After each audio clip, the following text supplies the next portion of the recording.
আপনাদের টাইটেল লেখা আছে। আপনার টাইটেলটা কি হিসেবে থাকবে? টাইটেল এরপর পেজের নাম, টাইটেল পেজের নাম সেপারেটর এরপর সাইট টাইটেল।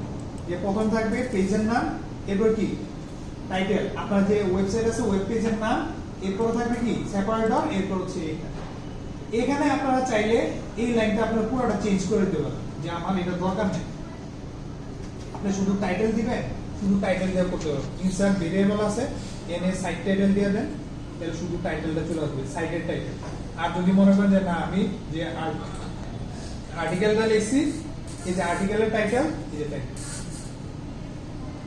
সিম্পল জিনিস। এই টাইটেল যত বড় হবে তখন আপনার সমস্যা করবে।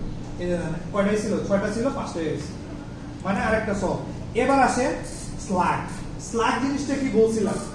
স্ল্যাগটা হচ্ছে যখন আপনি একটা আর্টিকেল লিখবেন, আর্টিকেলের উপরের দিকে দেখবেন যে এরকম একটা কিওয়ার্ড দিয়ে বলা আছে যে এখানে আপনি কি লিখতে চাইছেন, কি লিখছেন, এটা বলা হলো স্ল্যাগ। স্ল্যাগটা লিখতে হয় কিভাবে? সবচেয়ে সহজ জিনিস, স্ল্যাগ লিখতে গেলে স্ল্যাগের মাঝখানে, খালি ওয়ার্ডের মাঝখানে যে আমরা স্পেস দিই না,